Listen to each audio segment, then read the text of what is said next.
Good morning, Australia. Good evening, America. Welcome back to Radio Toni. This is a conversation with Kez, and we have an amazing guest today who I'll tell you about in a moment.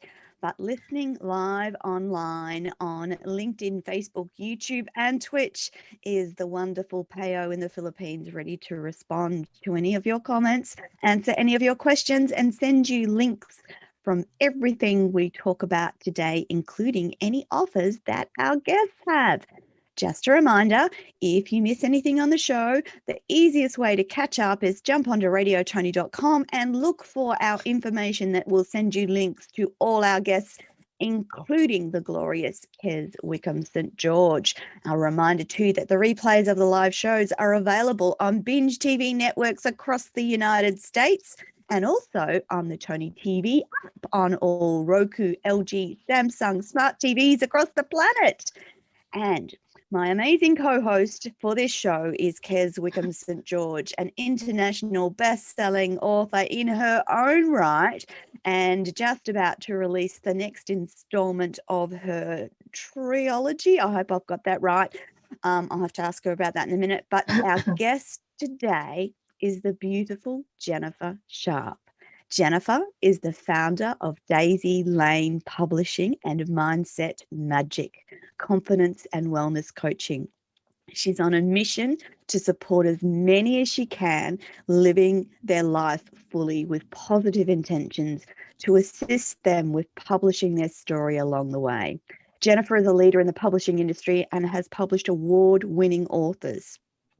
She has assisted many with telling their stories of success globally, whether it be in business, life, or from their imagination. She's created coaching and mentoring programs that develop the writer's confidence in themselves and strategies to help them stay confident within themselves in all areas of their lives. Jennifer's also passionate about children's picture books and poetry, bringing to life stories that deal with trauma, displacement, homelessness, separation, domestic violence, and language learning.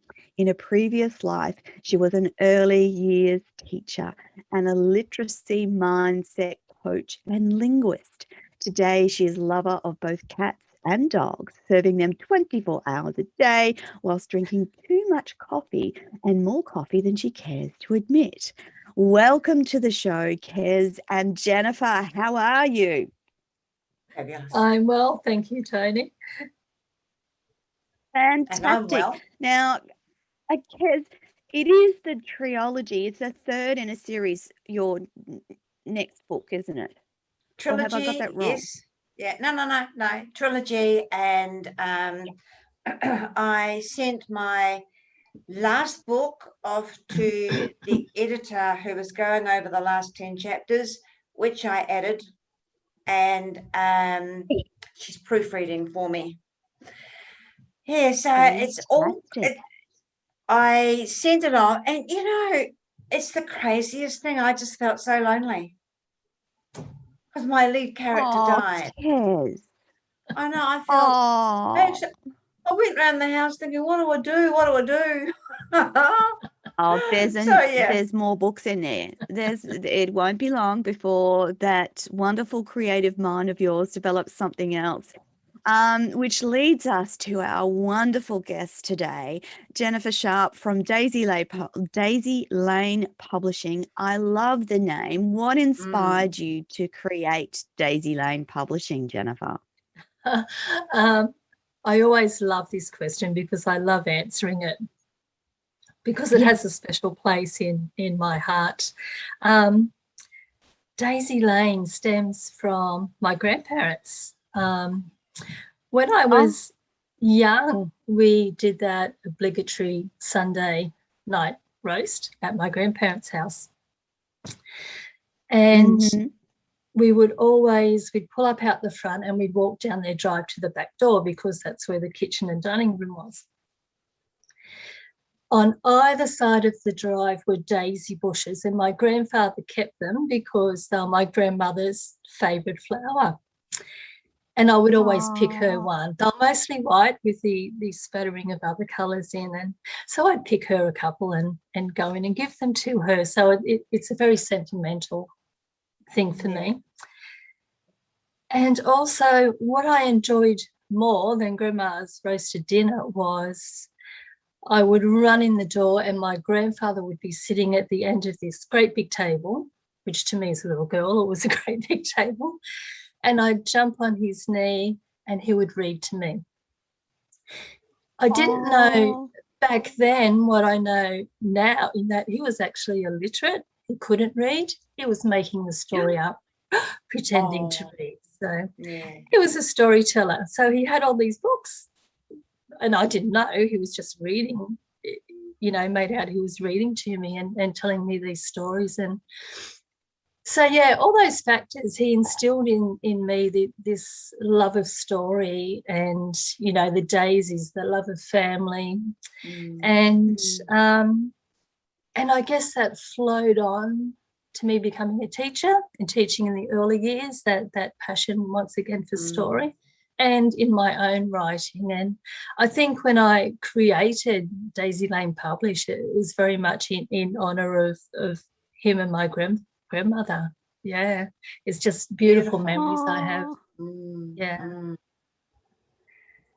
What a lovely story. Gorgeous. Thank you, Jennifer. Yeah. I'm going to hand over to Kez for the next question.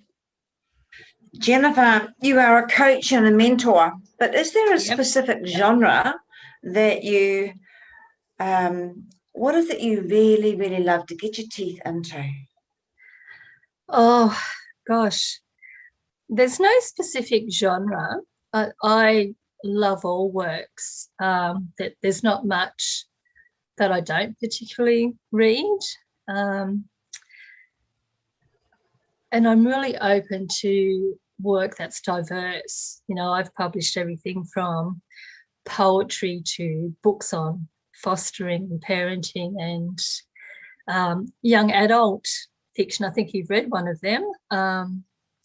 Amanda's first book in a young adult series, and The Bars of Birch Tree Hall. So I have a diverse range. So I can really sink my teeth into anything. Love romance, love a touch of romance. So I guess just I'm open to anything. And I'm not afraid to take on anything that can be really diverse and controversial, as my last book was. We have to talk, Jennifer. Yeah, it is. And that's one of the reasons why I took it on, because I knew the author had something to say. The author was scared to put it out there, but it has opened up a whole new world, not only for the author, but for the audience, and it's been wonderful. And I kind of knew that would happen, but the author didn't. So that was a beautiful thing to see the author go, oh, I didn't realise they'd respond. You've always got your naysayers, but, 80%, 90% were like, wow, thanks for doing that. You've made me think. And well, okay, that's why we do it. Yeah. So he's got this good conversation started. Yeah. Can Toni, you tell us more about this controversial book? I can. It's by Michael Ray. I have his permission to talk about it. I asked a few of them in case they came up. It's a book on parenting. He's a single dad, became a dad later in life at 49. His daughter's now 9, and he's very, very much written from the heart. It's his account of being a single dad in a female world, of mothering with, a daughter, that dad-daughter factor, and the obstacles he's come up against in the playground and taking photos. And, he's been accused of, why are you taking a photo of that girl? Oh, she's mine. And he has to constantly explain himself, and he advocates for gender equality now, and he talks a lot about gender equality because he has come up against so many obstacles as a parent, as a father, that, you know, it's been wonderful that he's instigated these conversations. His book's even made it to Parliament. You had a minister. It was a gender equality debate. And his book was presented in Parliament and a passage of it read out, which was a wonderful thing. Yes. So, yeah, he's opened up this whole world and people have just gone, yeah, thank you for doing this, you know, and not just men who are single dads, but also women, you know, who can see his perspective. Yeah. So, yeah, while he was he was feeling really vulnerable about putting it out there. Absolutely. But now he's like really glad that he has. Yeah. Yeah. So that's been awesome to do, and awesome to see him. He's a lovely bloke. I've known Michael for a fairly long while now and watched his journey. Have interviewed him on the show. So he's a genuinely wonderful human being. And raising a wonderful young woman as well. Yes. Yeah. Exactly. Yeah, Charlie's lucky to have him. He's just so open-minded and he will take on and think about anything that's thrown at him. And he can always see both sides of the story. He's not judgmental, and that's one of the beautiful things about him. Yeah. And that's one of the beautiful things about his book. I don't even have a copy with me here to show you. I've just sent the last one off. I'm waiting for some more. It's it is good. But yeah, that's one of the beautiful things about him telling his story. It's personal, but it's real. It's real life. Yeah. And it's about time we heard from the male side of things, what it is like to raise a child on your own without a female. We don't often hear about it. We hear a lot about solo mums, but we know about solo dads, but we don't often hear about the situation, what goes on. I mean, asking why you're photographing your own daughter, we do understand why it's been asked because of danger, strange, and all the rest of it, or stranger danger, but it must have, it's hard. It must be hard when you love your little girl and you want to see her happy and post photos up and someone says, why are you doing this? Yeah. And he even, you know, he gets into the debate of having change tables in men's toilets. You know, they don't exist. That's not all shopping. Like a lot of shopping centres now have the parenting room. But he even, like you said, when Charlie was little and he had to go and change her if they were out, he would get questioned walking into the parents' room because it was the mother's thing to do and not the father's. And so, constantly having to explain himself. It's, you know, I know he's certainly opened my eyes to, you know, turning my thinking. Thinking very differently. I had only ever seen things from my perspective as a parent and not from the man's perspective. So, it's been a really interesting journey. Yeah, would be. And you've also been featured in the Y magazine, and it was showcasing your skills as a writer or as a publisher. What was it showcasing your skills as? The Y mag was mostly as a publisher. What I do, why I do it, how it's done, all the reasoning behind, you know, going through why I established Daisy Lane, you know, through to the kind of people that I help, what I publish. So it was showcasing me as a publisher, not so much as a writer. Yeah. But you have written books. I have, yes.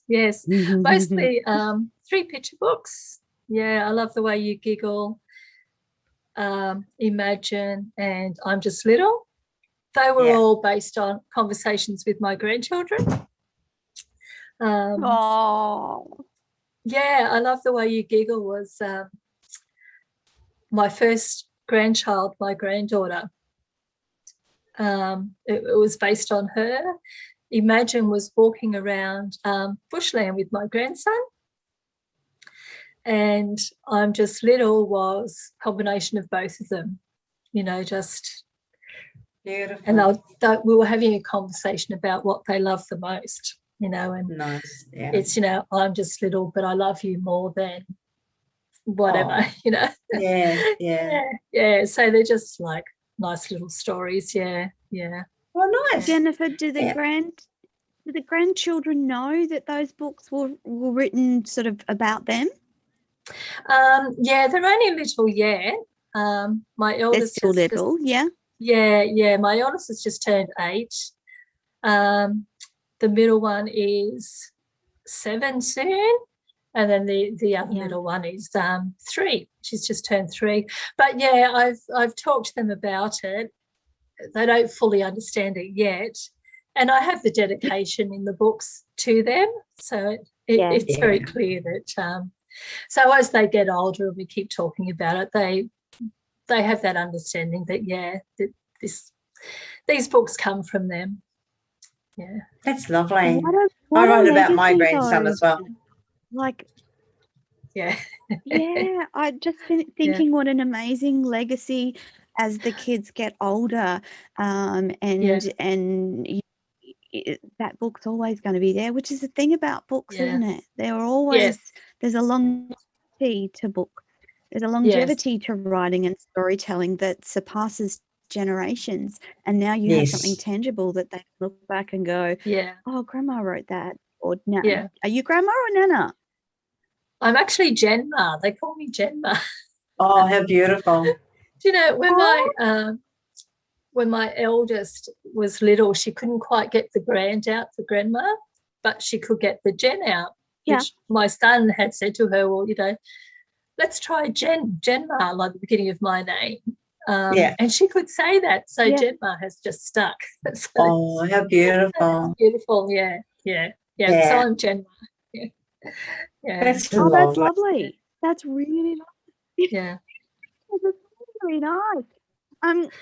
Jennifer, I wanted to talk about your publishing process in relation to Daisy Lane, and what's the process you take your potential writers through?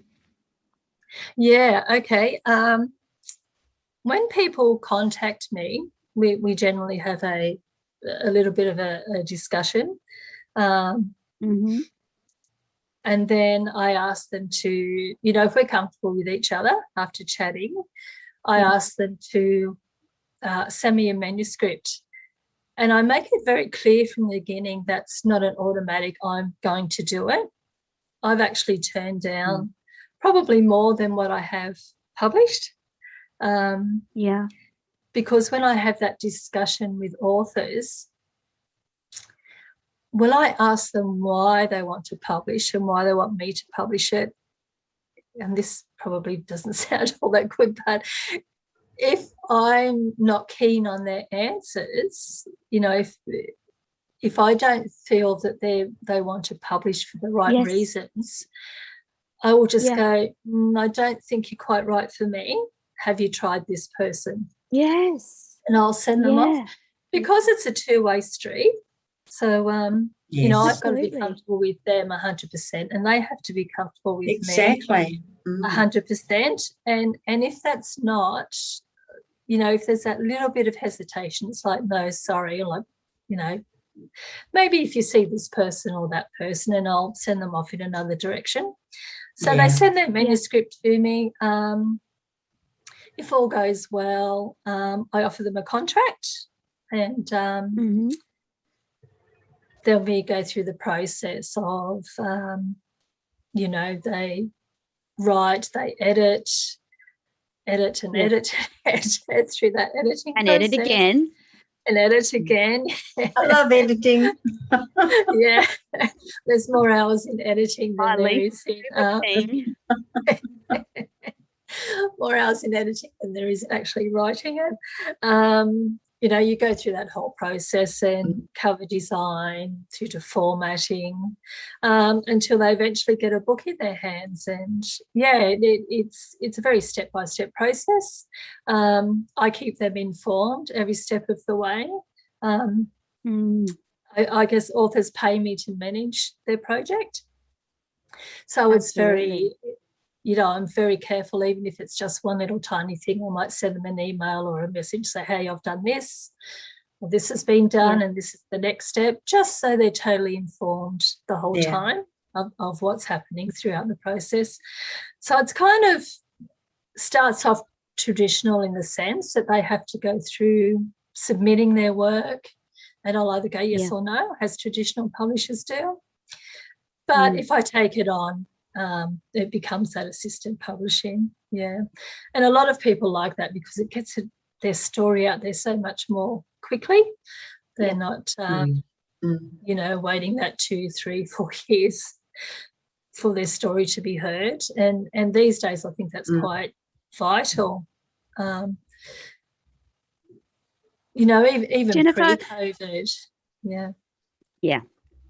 I was just going to say, more and more we're seeing less of the traditional type of way that you used to publish books. So people would have a manuscript, they would submit it to hundreds usually of publishers. Someone would eventually pick it up and pay for the publishing and marketing, etc.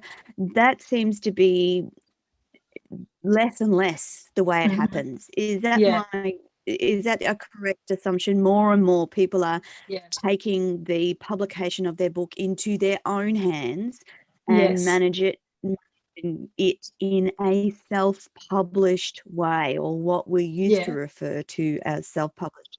And I know when I went to publish my book, I thought, oh gosh, is that a Clayton's way to publish a book? But it's not seen that way, is it? No, not anymore. I think at one time there was a lot of stigma around, the term self-publishing. But I think these days, yes, people do want to get their work out there quickly. They do want to take ownership of it, because a lot of authors, writers are business people, and they want that book to reflect their authority and give them credibility for their businesses. That's really, really important. So their writing is more, they're not only business people, but, the writing is more taken more seriously, where self-publishing going back years, and anyone just used to do it, used to be a bit second rate. But these days it's very, everyone's really picky. It's very professional. Yeah, that's what I was looking for. Professional. Yeah. And it has to be professional. And because it's out there and so much is online, so many more people see your work globally. It's not just, around you anymore. It's globalization. It has to be professional. It has to be done 100% well. So, that stigma has gone from self-published to being, professional, just as in the traditional sense. Yeah. So, what you were saying is quite right. Yeah. When people come to me with when they say to me, what do I do? Go to a publisher or self-publish. I always point out that I think self-publishing is quite hard. I really do. But I'm also wonder, can you do this? That's lovely. You do it. So I just think self-publishing is it's a road. It's very intense. It's extremely intense. Yeah. And it is really intense. But I think the advantages outweigh, I think it's only the cost, Jennifer, that there are advantages. Yeah. It costs to go through a publisher, but I really don't know. Well, actually, I do know of a recent author that Toni and I interviewed, but it was a children's book on social activities during lockdown, stuff like that. But she's really gone really way out there to promote her book. But publishers promote when you get a book going yourself and you publish it yourself. It's the hardest thing in the world. I mean, Yeah. we're all busy. Yes. We're all very busy, especially since COVID. We've gone into lockdowns all over the place, so we are relying on the internet a lot. Yeah. And so we're busy. You know, we just can't say anymore, I'm sorry, I'm busy and not answer the call, because they know you're home. Yeah. So it's, Exactly. so it's yeah, they don't. Well, what I found, I've had 3 publishers in the past 15 years, and they have never taken me. They've always taken me to the places I wanted to go, which was publicly, you know, getting known out there as a writer, as an author. And when you do it yourself, that's where you've got to go with your book if you want to make it. I mean, there's writing for all different reasons, but if you go with the publisher, there you are, it's done. And I just think that's magic. Yeah. I'll It is. add to that. If you're thinking about writing a book, you're much better to go with a publisher like Daisy Lane, who's done it so often and knows the process so well that it lessens your angst. Because let's face it, writing a book, not everyone can do that. Not everyone. It's a big chunk of time and investment, and as you said earlier, Jennifer, there's a vulnerability about releasing your writing onto the world stage. It's a scary place to, when you were talking about Michael feeling, you know, vulnerable before I still remember what that felt like when you're about to go, yes, publish, and think, oh my God, what have I done? And Kez, I'm sure, can identify this with this as well, because there's going to be opposing views to what you write. Some people are going to love it, some people are not going to love it, and that's just the way it is. But if you have that burning desire to tell that particular story, then that's what you've got to go with, because you're given that desire, you're given that intuition to write, and so you don't want to deprive the world of that, do you? That's right. Yeah.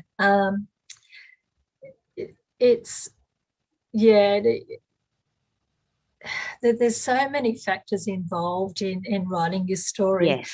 Just as you explained. Another thing I make really clear to authors who I work with is, you know, writing your story is just the beginning. Believe it or not, it's the easy part. The editing makes it harder, but I always point out to them the hardest part is once we send your book live and it's out there, you have to help me do the PR and marketing. Yes. It's not just the publisher anymore. It's even more so the author than the publisher these days. Yeah. And that's the hard part.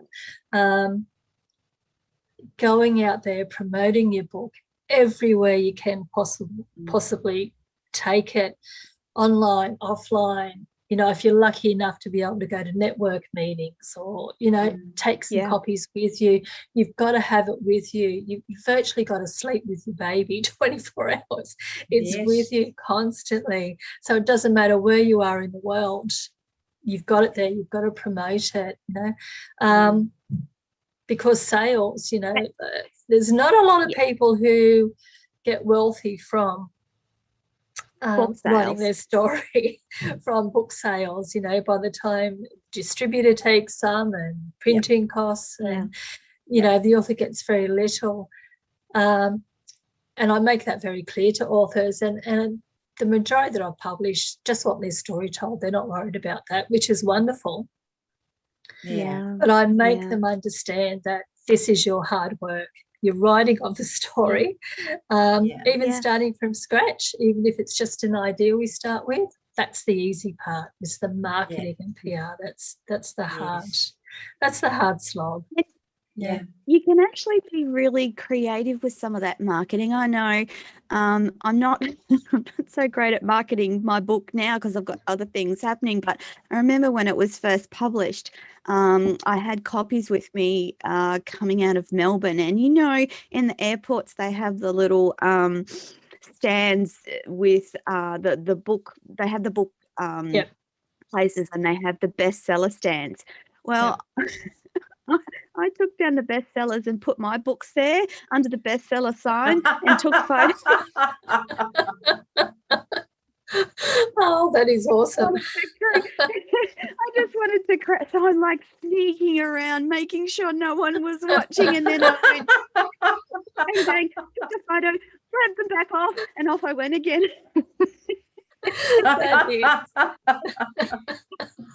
Oh, that is wonderful, Toni. You can do anything. I never thought of that. I never thought of that, Toni. I'll have to do that one. And people said, "Oh my God, how that was a game thing to do," but it was actually just a spur of the moment thought, because I wanted to see what it looked like under that bestseller thingy, and it got the attention of the owners and everyone, and then they come out and wanted to buy the book directly from me, and could they have a copy? Could they take? And so it created a little bit of buzz there in the airport. Nothing major, but like it's those fun things that you can actually do that promote your book. And working in conjunction with your publisher, that's how you create a bit of momentum around your story, because like you said, Jennifer, and Kez, this, you put your heart and soul into that book, between the all the steps that you have to go through, the writing and the editing and the formatting. Like, formatting drives me crazy. Like, it just about undid me. I don't bother with that. I haven't got the time or the patience, so I leave that to my publisher. But I will say this: last night I was interviewed by the local radio, and they said to me, I was so embarrassed, "Do you have your book with you?" And I went, "No," because I'd run out. So it was like ringing my publisher, who only lives 20 minutes from me, like, can you get a book down? And she went, "No, we've actually run out. You're on second edition." And I thought, well, that's lovely, but the people that wanted to buy it, I couldn't give it to them. So take your book with you, have it in your coat pocket, in your bag, wherever, already signed. It's so important. Yeah. And another thing,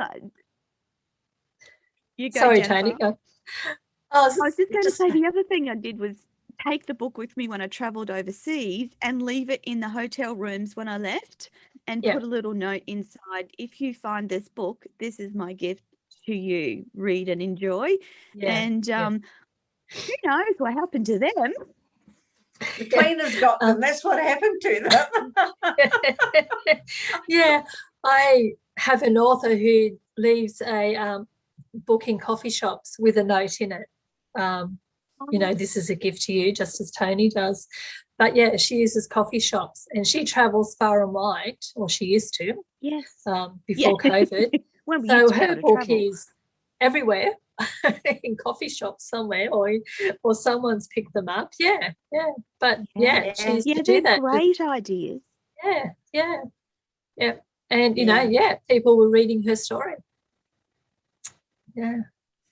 It's fabulous. Jennifer, I'm remembering these tips, ladies. The borders are not going to be up forever. Oh, I love Toni's one at the airport. I'm so going to do that. Well, it's fun because you get to be like a little kid in a candy store, sneaking around, making sure no one's watching. And I just had, imagine if you did that with Michael's book. Imagine if you did that with, Michael's book in the airports that you go. Not that we're traveling, of course, that's the thing, but we will be able to travel again eventually. Yes, when it happens. I agree. For the future. Yes.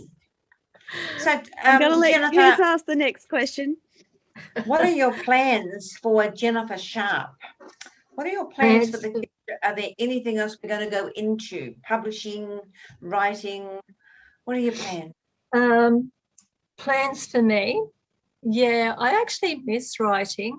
I've been doing a lot of article writing, which has been great, for Brains magazine and Motivate magazine.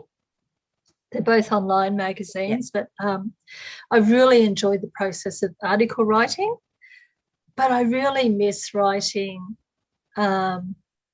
picture books. And my first romance book, Emerald Rose, I just did that because someone told me I couldn't. So I dug my heels in and went, yes, I can. Go, Jennifer. Like holding that red flag and falling. But I actually enjoyed it. Now, that was a few years ago now. So I'd like to try that again. And I'm currently publishing a couple of little novellas by P.L. Harris. The Librarian's Curse has just come out, and then there's another two following. Little romance stories with a touch of mystery. Nice. And I'd like to attempt something like that. So, because, writing I actually miss. I think I've been really focusing on the publishing and the coaching that I haven't left time for me. But I need to find that time for me. To get that back. Yeah. So that's something that I'm going to prioritise in the future when I finish off some other projects. Yeah. And I'm also currently working on a podcast with my daughter. So we haven't started that yet. Jessica's a bit like, oh, I want to do this, but I don't want to do that. All those insecurities are kicking in. And she's young and she's changing careers, and so it's giving her a little nudge, and we can do this, and so that will be, she will be leading it. I'm just, I guess, helping her along, but it's something that's really exciting, and it's something where we can both combine our passions. Hopefully I'll be able to talk about that a little bit more soon. Fabulous. So I guess that they're my two priorities for me at the moment, for me personally. And Jennifer, sorry, I was just the next question I was going to ask is around what advice you would give to any writer starting out. Any writer starting out, gosh, lots. I just do I've it. asked that question. I thought, oh gosh, that's a lot of.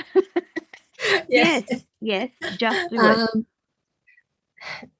Initially, just do it for you. Don't worry about anyone else. Just do it for you. Don't try and be perfect. That's a really hard one for writers. They like every I dotted and every full stop in its place. Getting them to write a paragraph without a full stop is really hard. But once they get into the flow, and you would understand this, Kez, maybe. I don't use full stops. Once you get into the flow, you can write a whole page, and then you go back and read it and think, and then you'll put the full stop in, like, oh, I missed that. And it's because you're into it. You're really into it, and you're getting your thoughts out. You're doing that brain dump. So, one of my biggest advices is drop the perfectionism. Harder said than done, and I will always acknowledge that. That's something I have to consciously tell myself all the time, even in just writing the articles. It's it's only for me. That initial bit's only for me, so it doesn't matter. But that's so hard. So my advice: just go for it. Don't be perfectionist. That's what the editors are for. That's what the proofreaders are for. That's right. I agree. And just write for you. just write for you. Just tell your story your way, through your eyes, you know, and then see what happens. That's where the magic happens. That's right. Yeah. So if I you love had that, right for you. if you had the opportunity to take the younger Jennifer aside and have a cup of tea with younger Jennifer, what would you say to your younger self? Don't be so scared. Just don't be so scared of, you know, everything I tell my authors. It's okay to be vulnerable. Yeah. Don't be scared. You know, you'll always have your critics. We grow up being criticised. You're criticised throughout your whole life. If you say something's blue, someone will say it's black, you know. It's just how it is. You know, and these things aren't easy, but just, you know, the same as advice as with the writer. Just be you, just do you, just get on with it. You know, I think if anything, probably more since COVID has taught us is just advice to give to anyone is just live for today, live in the moment. Don't worry about yesterday, don't worry about tomorrow. Just be you for the day, do what you can, don't sweat the small stuff, just enjoy, you know. That's right. I think our harshest critics are ourselves. Yes, our inner critic is the worst. And so if we can tone down that inner voice just a little bit, and stop listening to it. And that's the hardest thing to do. That along with being the perfectionist, they're the two hardest things to get rid of out of your life. They are always there with us. And I think that because they're instilled within us from a very young age. That's right. Whether it's, you know, parenting or outside influences, schooling, you know, there's a whole lot of factors. Those things are just, whether consciously or unconsciously, instilled in us, and they're the hardest things ever to get rid of. That inner critic is not good.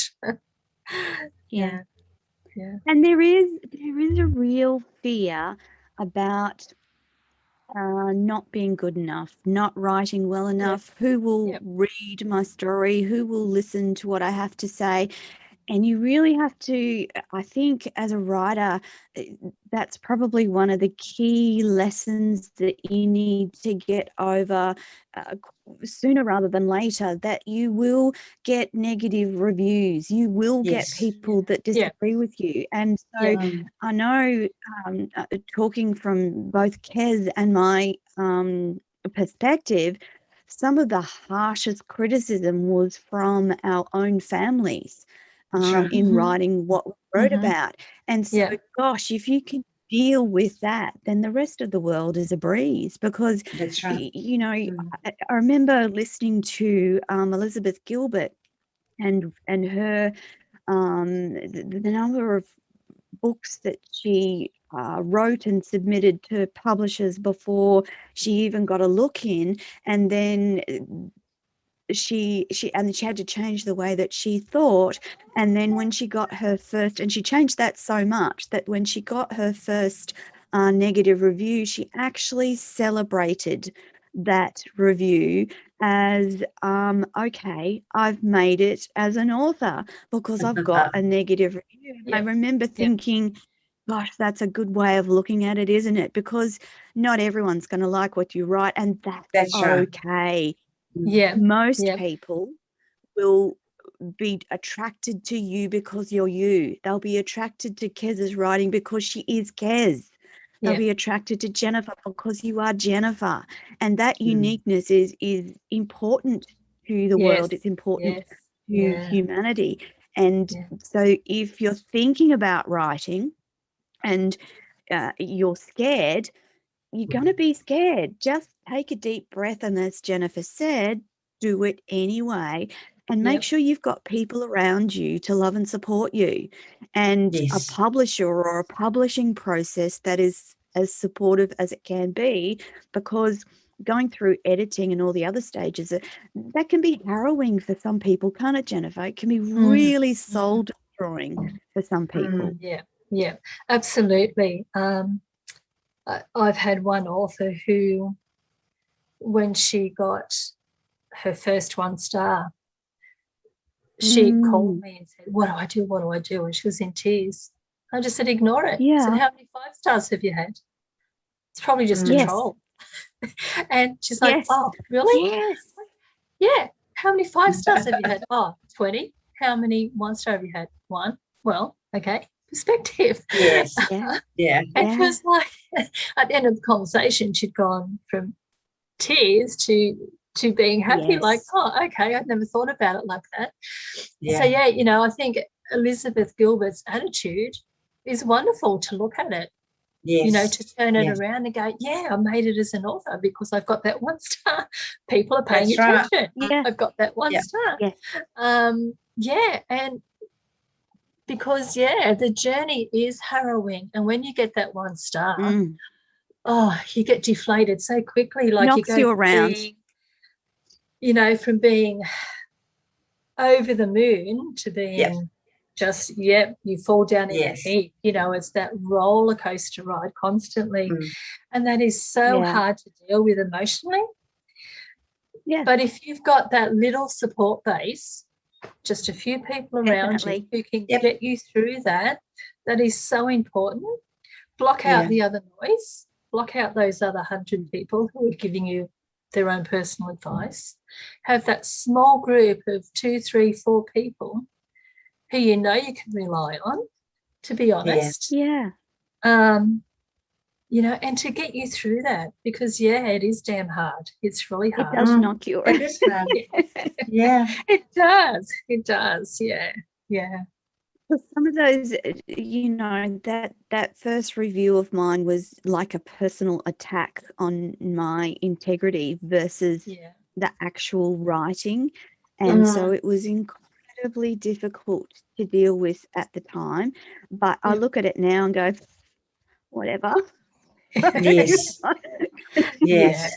I'm like, okay, if that's what you think, fantastic. Thank you so much for your words.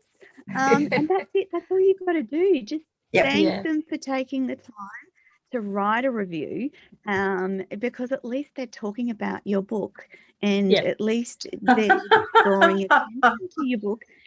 Even if it's hard to take, you just got to suck it up, haven't you? And you do. That's part of the process, isn't it? Like, it becomes less about the book and more about the person you become on the other side of publishing that book. Exactly. Totally agree with that. You have to suck it up.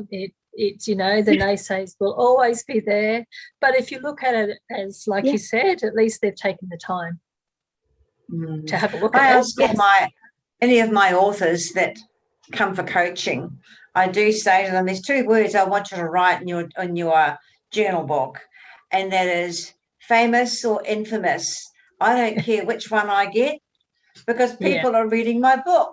I mean, if it's a bad review, people are going to pick it up and think, well, this wasn't so bad after all. Or if you're famous, as we know, people will line up, but they will also line up if you're infamous. Just get the book out there and enjoy the journey. And that's why I tell authors, writers, just do it. Just do it. Feel the fear and do it anyway. Yes, that will live with us for a long time, won't it? And I think that's important, as much as we laugh about it, because it's a term that's probably overused. It's a really true thing. Yes. It is. And so, it's Jennifer, if our listeners wanted to get hold of you, where would they go to? They can either message me on Facebook or LinkedIn, or just email me at hello@daisylanepublishing.com. I think Toni puts the details on after the interview, don't you, Toni? The details Yeah. go on. I put the details go up everywhere. They're on radiotony.com. Payo's listening live, and we'll post them in the live contents, the live comments while we're talking as well. So if you're watching live now, you'll see those details pop up into the chat boxes on all the different platforms. Jennifer, you've got a special for anyone listening at the moment. Are you still happy to talk about that special? Yeah. I think throughout the month of August, because we're now at the end of July. Gosh. Yeah, I've just looked at that and gone, oh, June. No, that'll have to be August. Sorry. I know.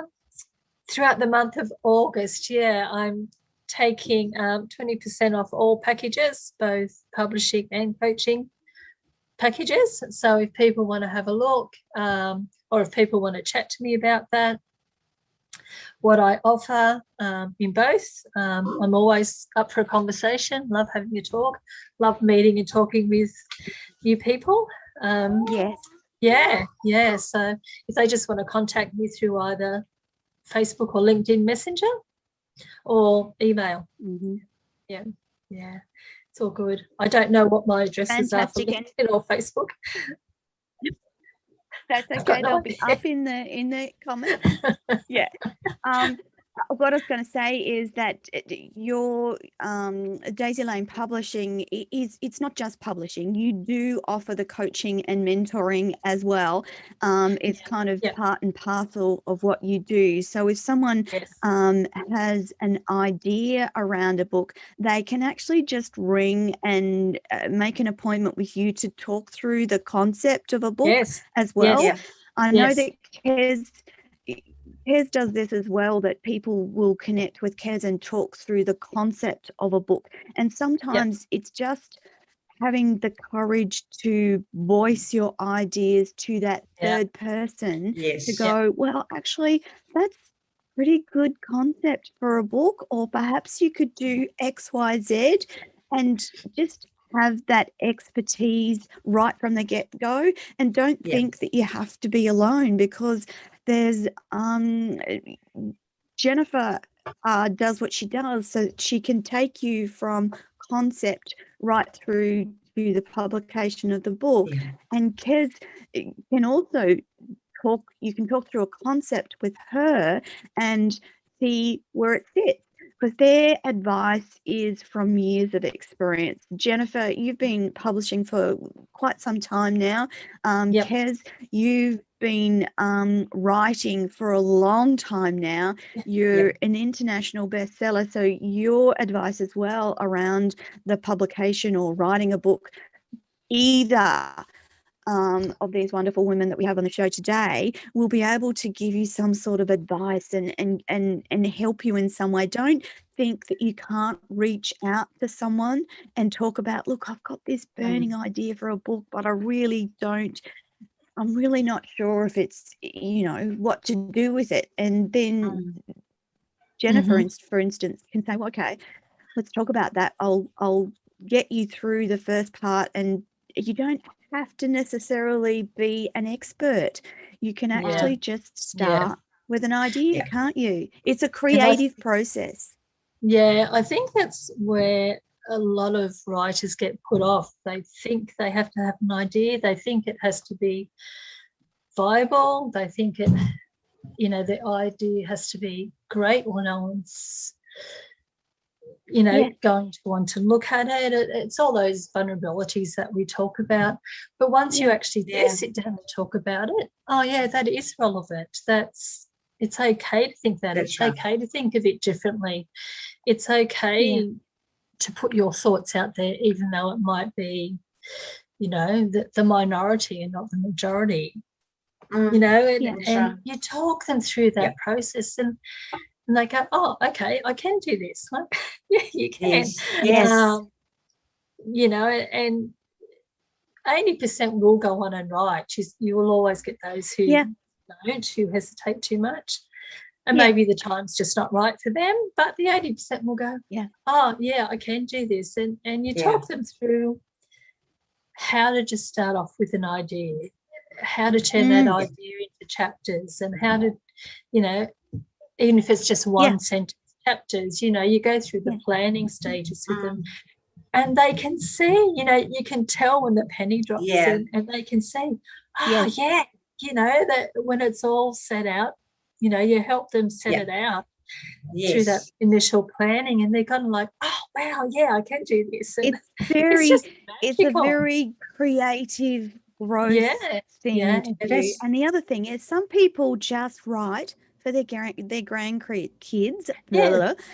Some people just want to write their story to give to the family members, and it's a wonderful process. Now, my lovely ladies, I'm just being reminded that I'm completely out of time, and once again, I've talked through our time limit. You've been listening to Radio Toni, our conversation with Kez, and our glorious Kez Wickham St. George, and the beautiful Jennifer Sharp from Daisy Lane Publishing. Don't forget, if you're thinking about writing a book, jump on to Daisy Lane Publishing and talk to Jennifer about your thoughts. That, my beautiful ladies, is our lot for this week. Thank you, everyone, for listening. We'll be back next week with another episode of A Conversation with Kez. Bye, Kez. Bye, Jennifer. Bye. See you all Bye, next Jennifer. Bye. Bye.